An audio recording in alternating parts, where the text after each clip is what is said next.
I've seen take this one off first. Like 100. It travels ridges. So this ridge, that ridge, this ridge. And you're saying that the flake is gonna just follow the ridge, is what It's you're going to telling follow the ridge. all the way down. Okay, So the direction. when I look at doing this, I don't Yes. anticipate this going that far. I know if I start it right, it's going to do the rest on its own. Okay. So here goes.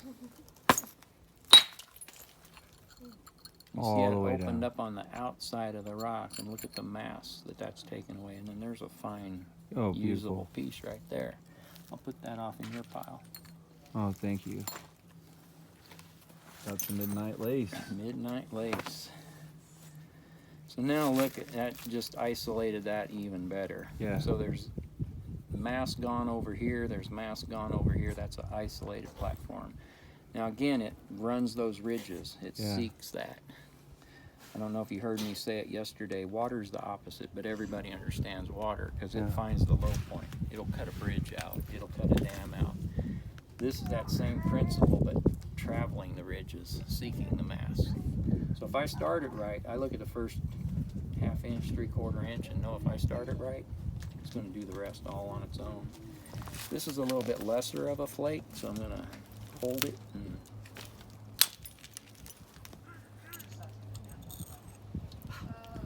wicked, wicked sharp. Yeah. Yeah, it is. Look at And that. wickedly beautiful. So I have a question about that last flake you just reduced. It seemed like conventionalism, like you're pinching it and it would have terminated where your finger was holding it. Why did it go past your finger? Because I allowed that to be a support guide. I kept the finger right there, and from its initiation, all it knew was that. I'm not death gripping this thing. I got a very light grip. Resting, yeah. Okay. Now, if I did not have, I had it back here, now it's starting, and now it's encountering something foreign. Resistance. It can, now, if I'm holding it light, it'll still get through it. But if I death pinch right there, I can stop it. Yeah. And likewise, if I pull, and you will do this on, you know, when you get to these stages, if I pull, I can enhance it. There's a lot of elasticity in this rock, and when you get one that goes good, put it back on, you know, and see what you did. Now here I'm aiming at a really big target. When it gets to that stage, we're going to be aiming at tiny, tiny little targets. If you don't mind, if you say less, so you could actually, by gripping it that way, make the split travel further. Yes. Wow. Or stop it by a death hit. Wow.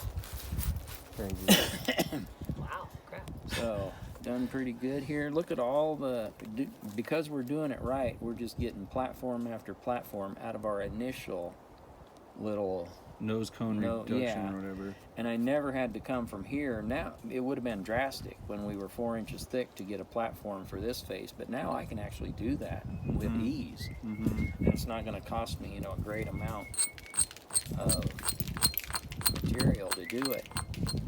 Goshen, So, come on. done right, you know, look at all the great things that are happening. Yeah, you've already made so many tools.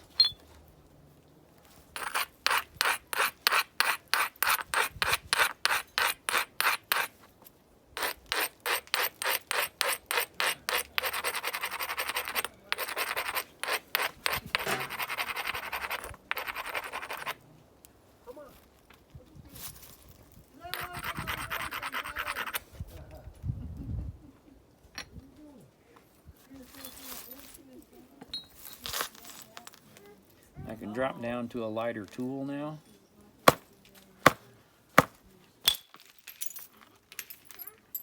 Wait.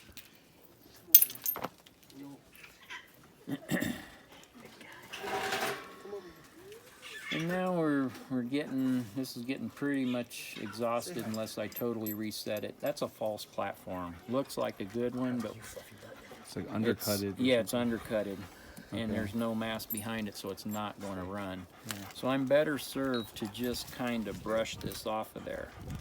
Now, if for a beginner, you want to hold it flat and swing on about a 10 to 15 degree clip.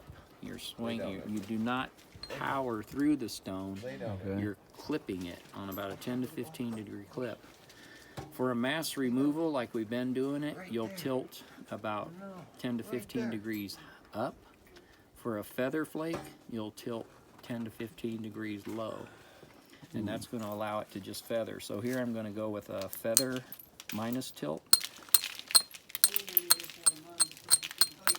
And everything just terminates.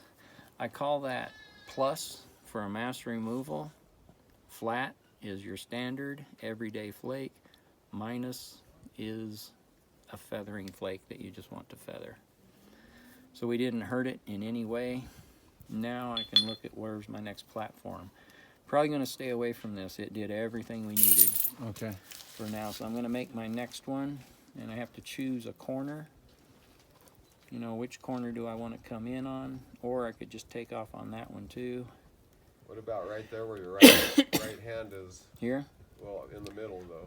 Not in the middle. Not where it pokes out a little bit. You don't want to go in the middle. You want the corners. I'll probably go this one just because there's some damage here. And kind of want to see. I don't really like that either. I could just go right on to the next step. We're a little bit thick for that, but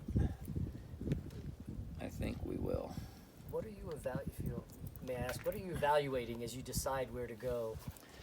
Where's the mass and how can I get it?